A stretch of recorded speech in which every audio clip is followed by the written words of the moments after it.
Hey, I'm Kev, Mr. Cole. Welcome back to rFactor 2. I know it's been a while since you drove those Gen 1 for me cars round Hong Kong and Old Monaco. But I had to come back to rFactor 2 because I had even uninstalled it before this pack was released around this time yesterday. As Reiza Studios, one of my favourite studios around, released finally the DLC pack with the Studio 397 Sim, so I had to get rFactor 2 back on the old PC.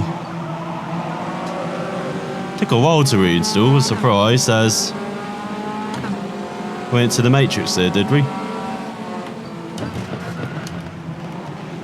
But it's finally here, this pack. It's been anticipated for ages, ever since it got announced. There's been delays. There was quite a silent period as well, which wasn't good from Reiza. They've admitted to that as well, but it's finally here. And it's got 4 circuits, technically 5, because you get old Imola and new Imola. Old Imola from the 70s and new Imola. Current layout. And then you get Virginia International Racer as well from America, which is, I was about to say a circuit which you don't see often, but you've seen it in Forza in recent years and iRacing. You know what, with this, now rFactor 2. But then you get this glorious circuit around 2 miles, 3 kilometers long, 8 or 9 corners, who's really counting? And you see that time's just over a minute in these beasts. And just perfect for these type of vehicles, not too much horsepower. Now for some fantastic side-by-side racing as well. You can really panel beat with these cars as well when you get into it. Against these 101% opponent DLT, 50% aggression, 50% damage multiplier as well, so we can afford to hit each other. I know that they would attempt to do that in this 10-lap race. As I did forget to tell the spotter as well, you probably heard. So you hear them at the end of every lap. When that time's out there. As are we going to make it 3 wide? Of course we're going to make it 3 wide. One of the only parts of the circuit where you can actually afford to go 3 wide as well. This is an old school circuit. And the final circuit, before I forget, is a beautiful circuit in Ecuador. The Ibarra circuit, I believe is how you pronounce it, but it's just fantastic to drive around. I definitely have to show that off as well. But then you get this car, the MCR Sports 2000, British prototype, weighing only 500 kilograms. And we got a Duratec i4 engine in the back, producing around 200 brake horsepower. And you could just fling these cars around as you're seeing. It's fantastic for racing. I can imagine online this would be a fantastic car to race in the league. And you also get the Formula V cars, the trainer, very basic single-seater cars. No wings, no downforce, all about driver skill, so I'm probably not going to show that car off. As we're around the second, third than we normally are. Like the top pace is at 0109. Against these opponents. So definitely need to up our pace. As now everything's up to temperature, now we can probably chuck this thing into the corners a bit more, be a bit more confident on the brakes. Especially when you have to check up. There's always you got a bit there, But we're finally passed. As we started 7th, we're trying to get onto the podium here. Want to spray some champagne in this glorious Brazilian sun. Evening sun as well. Well, late afternoon. Got a few clouds in the sky though. Let's go around the outside. Oh, he cuts us off.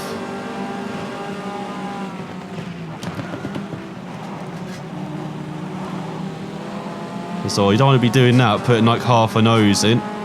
It's just going to be chopped off. Oh, it's giving us a room actually on the inside. There we go, beautiful draft. Look at this slipstream. You could make an IndyCar go 300 miles per hour with this slipstream.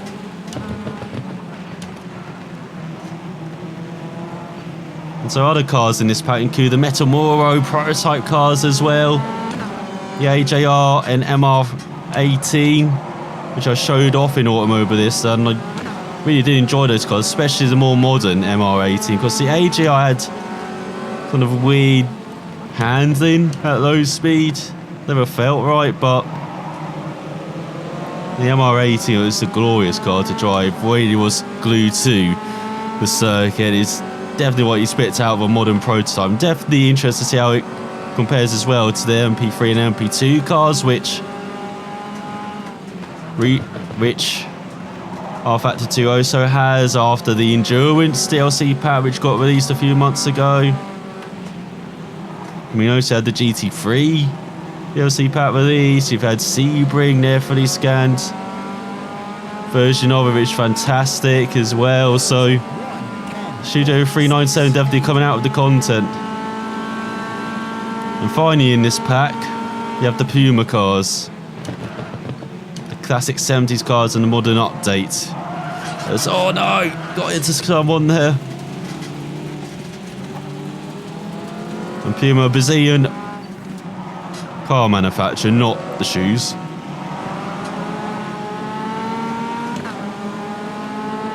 Oh yeah, they produced some very handy cars back in the 70s based on a VW Beetle, I believe.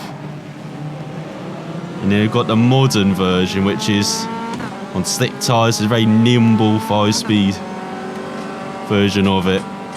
Very much updated, but the classic handling characteristics of the old 70s Puma. So definitely looking forward to try that out. And that Puma pack also got released for Reiza around the turn of the year, I believe. I've yet to really try out those cars in Automobilista, but definitely want to try them out in rFactor 2, especially as it's a bit more updated than Automobilista on their engine, because Automobilista was on their kind of like 1.5 G motor engine. This is on the updated version of the G motor engine. But definitely maybe a learning curve for Reiza before the release. The next game, very high anticipated game now as well, because they never seem to disappoint.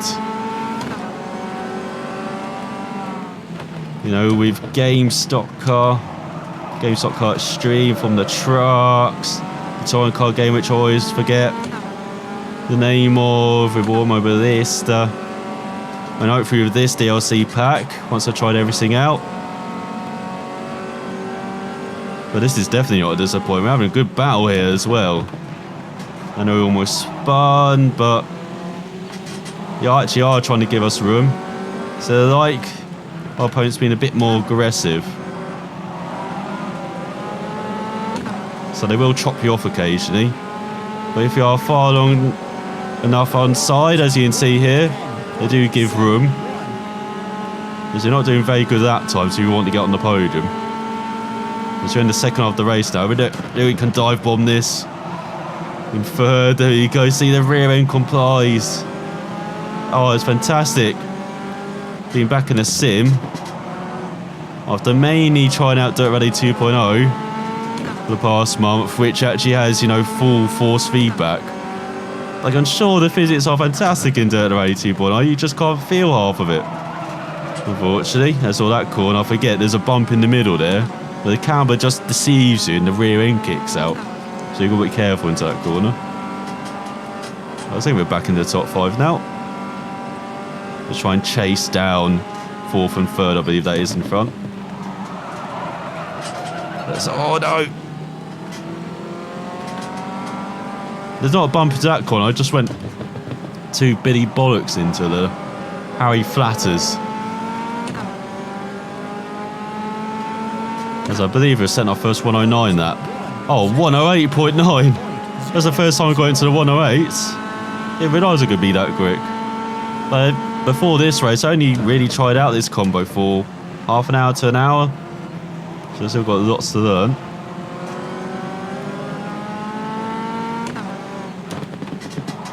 It definitely is a fun combination. And rFactor 2, if you just want a sim for just driving around, there are lots of issues with rFactor 2, but just for driving, for the actual simulation part, the simulation racing games, I don't think anything beats rFactor 2. Even though I've only tried it for a handful of hours, like much less experience than even Race Room. But just this reminds me that I need to be in rFactor 2 much more often. This is such great fun. As we come on to the final lap. And as I said, rFactor 2 has lots of content that's coming, is coming as well. Another hard at work at Zandvoort, the latest scanned version of that. Or updated version of that, which is apparently coming, I think. I think that's what I'm thinking of, or I might be thinking of Silverstone. I keep getting confused with all the scenes because I just look at some racing news and I'll see, oh, there's a new circuit coming, there's a new car coming, and then I forget half the time what actual sim it's for. But this has been fantastic. I don't think we're quite getting on the podium, are we? Gonna have to be flat out through the right. Little confident lift in the middle.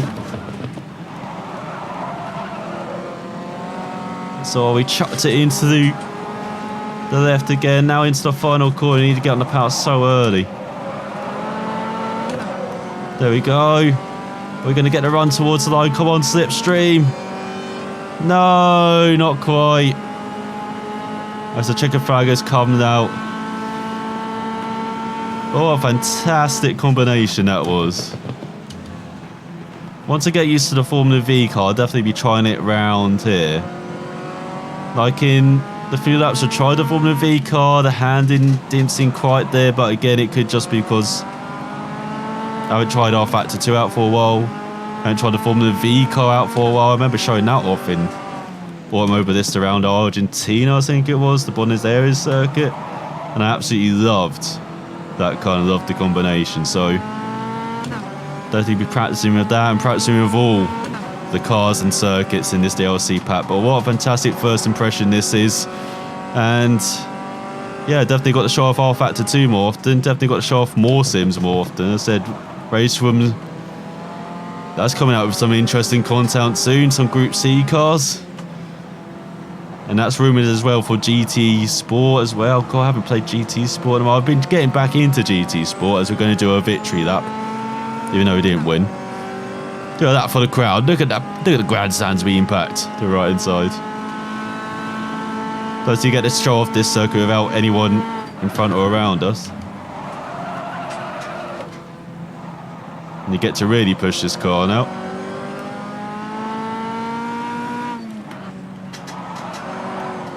So yeah, just lots of other racing games, sims to just show off and try out us. What else? The ambulance coming out for us. What's this crazy guy doing?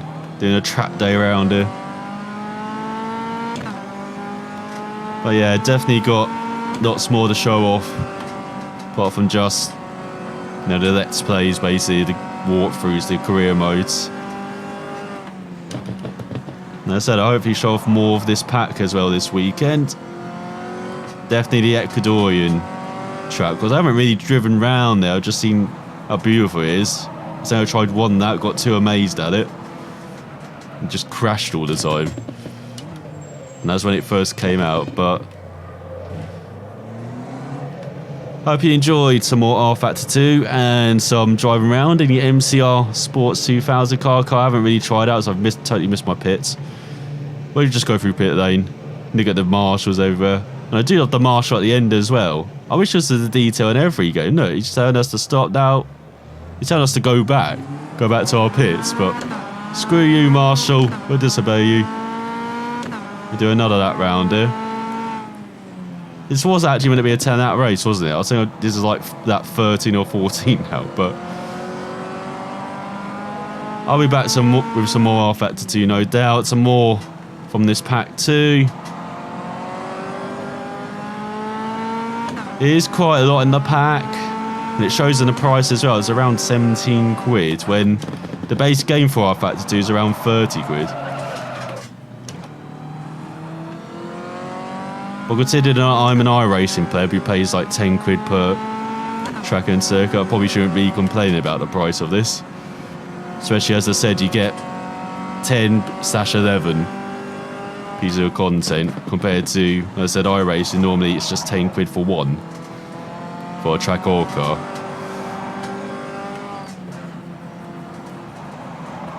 But then I complain about Dirt Rally 2.0 and their DLC plan. It's a mess out there, mostly, but based on this combination already, feels like this pack's already worth it, but we'll find out into more cars and tracks and more races. As I said, I'll hopefully show off in the next couple of days. So thanks for watching, and I will see you next time if I ever leave this place and ever leave this combo. Not sure I will. I love it too much.